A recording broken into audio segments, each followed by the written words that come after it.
नमस्कार, आप देख रहे हैं एफएम न्यूज और मैं हूं आपके साथ में शोभित पाठक। बुलेटिन की शुरुआत करेंगे इस वक्त की अहम खबर के साथ।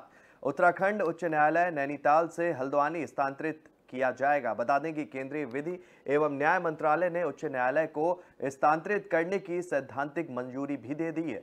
बता दें कि केंद्रीय विधि एवं न्याय मंत्री किरण रिजिजू ने पत्र लिखकर मुख्यमंत्री पुष्कर सिंह धामी को इसकी जानकारी दी है। अपने पत्र में केंद्रीय मंत्री ने लिखा कि राज्य सरकार द्वारा हल्द्वानी में उच्च न्यायालय के लिए आवश्यक अवस्थापना उपलब्ध कराने पर केंद्र सरकार उत्तराखंड उच्च न्यायालय को नैनीताल से हल्द्वानी शिफ्ट करने की अधिसूचना की प्रक्रिया प्रारंभ कर देगी।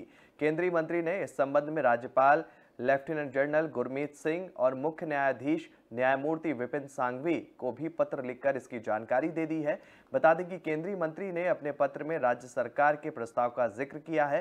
सीएम को संबोधित पत्र में उन्होंने लिखा कि राज्य सरकार उच्च न्यायालय को संचालित करने के लिए बुनियादी ढांचा प्रदान करने और पूरा खर्च वहन करने के लिए उत्तरदायी है। राज्यपाल के परामर्श से उच्च न्यायालय को नैनीताल स्थानांतरित करने के मामले की जांच की गई है।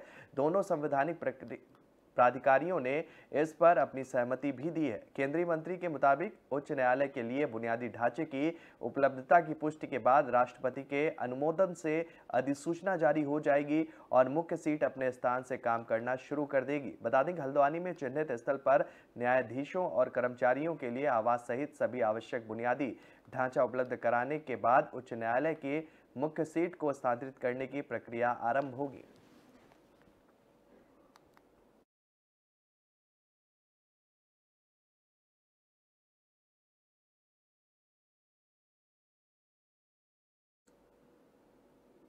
चारधाम यात्रा में गुप्त काशी से केदारनाथ हेली सेवा का किराया 10 रुपए सस्ता हुआ है। बता दें कि पिछले वर्ष की तुलना में गुप्त काशी से हेली सेवा के आने वाले लोगों को अब सहूलियत मिलेगी। आने जाने का किराया अब कम हुआ है। इस बार हेली सेवा से यात्रा करने वाले यात्रियों को दोनों तरफ का किराया 7,740 रुपए देना पड़ेगा, जबकि फाटा से 780 रुपए और सिरसी से हेली सेवा किराए में 818 रुपए की बढ़ोतरी हुई है।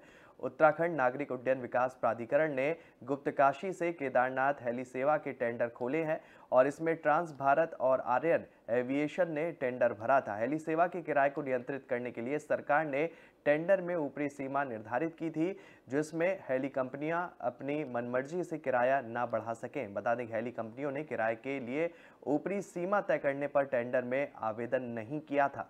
बता दें कि गुप्त काशी के लिए पहले एक ही कंपनी ने टेंडर भरा था, जिससे यूकाडा ने दोबारा से आवेदन मांगे।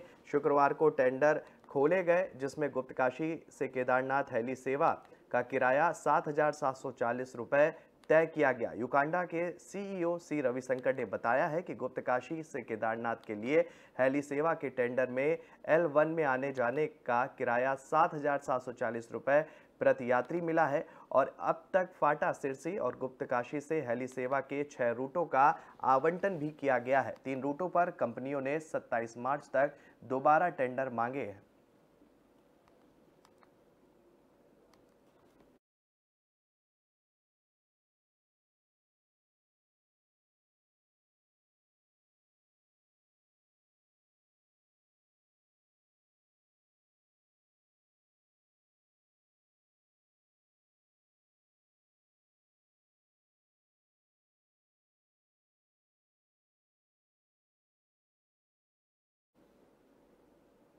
वहीं राहुल गांधी की संसद की सदस्यता समाप्त होने के विरोध में कोटद्वार में भी कांग्रेसियों ने सड़क पर उतरकर अपना आक्रोश व्यक्त किया। कोटद्वार के झंडा चौक पर केंद्र सरकार के खिलाफ नारेबाजी करते हुए कांग्रेसी कार्यकर्ताओं ने भाजपा सरकार का पुतला फूंका और इस दौरान कांग्रेसी नेताओं ने केंद्र सरकार पर एक साजिश के तहत राहुल गांधी की लोकसभा सदस्यता समाप्त करने का भी आरोप लगाया। लोकसभा की सदस्यता रद्द करना आज का जो है इतिहास के अंदर काला दिन है। ऐसा दिन कभी ना कभी हुआ है ना कभी होगा। ये पूरी हिटलरशाही पूरे हिंदुस्तान के अंदर, मतलब जो राहुल गांधी जी ने इंग्लैंड में अपनी यूनिवर्सिटी में अपनी स्पीच में कहा वो चरितार्थ हो रहा है। उनका माइक बंद किया जा रहा है, उनको बोलने नहीं दिया जा रहा है और आज जो है उनकी सदस्यता रद्द करा दी गई है। इसका मतलब यह है कि हिटलरशाही अपने चरम सीमा पर है और देश की जनता इसको देख रही है और आगे आने वाले समय में देश की जनता उनको सबक सिखाएगी। प्रथम तो जो भाजपा की जो तानाशाही और एक षड्यंत्र के तहत जो हमारे माननीय राहुल गांधी जी को एक शरण के तहत जो उनकी लोकसभा में सदस्यता रद्द की गई है, जिसके संदर्भ में आज यूथ कांग्रेस यहाँ पर केंद्र और भाजपा सरकार का पुतला का दहन कर रही है और कठोर निंदा करती है। यहाँ पर जो भाजपा जिन्होंने अभी पहले यहाँ पर एक शरण की तरह मानहानि का केस लगाया, 2 साल की उनकी सजा सुनाई गई। क्या देश में अपनी आवाज़ उठाना, देश की जनता का आवाज़ उठाना गुनाह है? लोकसभा की सदस्यता रद्द करना आज का जो दिन है इतिहास के अंदर काला दिन है। ऐसा दिन कभी ना कभी हुआ है, ना कभी होगा। ये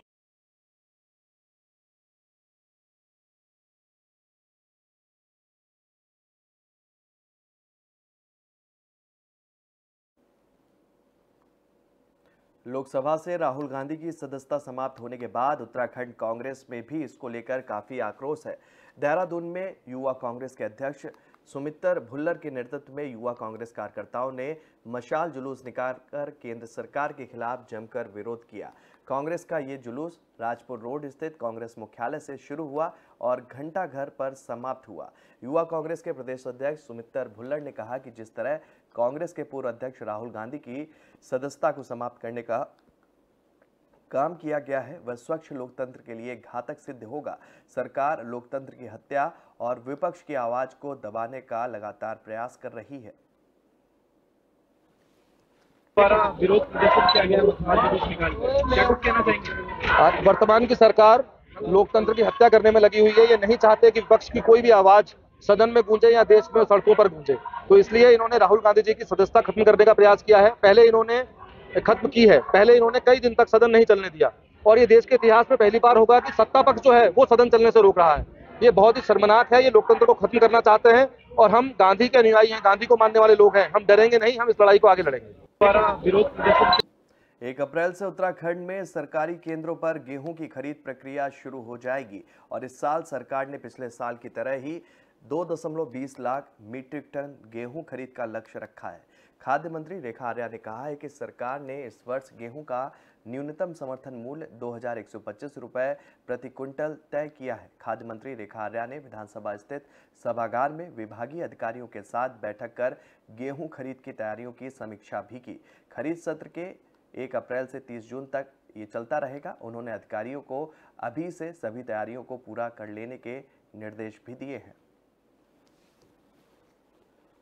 देखिए, रबी की फसल की खरीद के संदर्भ में आज बैठक हुई है और हमको लगभग 2,20,000 मीट्रिक टन गेहूं खरीद का लक्ष्य भारत सरकार की ओर से मिला है और गेहूं का जो समर्थन मूल्य है 2,125 रुपये प्रति क्विंटल रखा गया है। तो उसी को लेकर आज बैठक आहूत की, जिसमें कृषि विभाग के अधिकारियों से लेकर FCI से लेकर सहकारिता विभाग से लेकर फाइनेंस कंट्रोलर और विभाग के अधिकारी सभी मौजूद थे। साथ ही जनपद उधमसिंह सिंह नगर के संबंधित अधिकारीगण भी उसमें मौजूद थे। यह निर्देश दे दिए गए हैं कि भारत सरकार की ओर से समर्थन मूल्य जारी कर दिया गया है। गेहूं क्रय करने के लिए किसानों को किसी प्रकार की कोई दिक्कत नहीं आनी चाहिए। क्रय केंद्रों को नामित करने की बात थी तो उसको लेकर भी निर्णय किया गया है कि जिनका रेस्पॉन्स बहुत अच्छा है और जिन्होंने समय पर किसानों का भुगतान हमेशा से करते आए हैं, ऐसी संस्थानों को जो है तवज्जो देने की आवश्यकता है और ऐसे क्रय केंद्रों को बढ़ाए जाने की आवश्यकता है। ये भी निर्देश दे दिए गए हैं।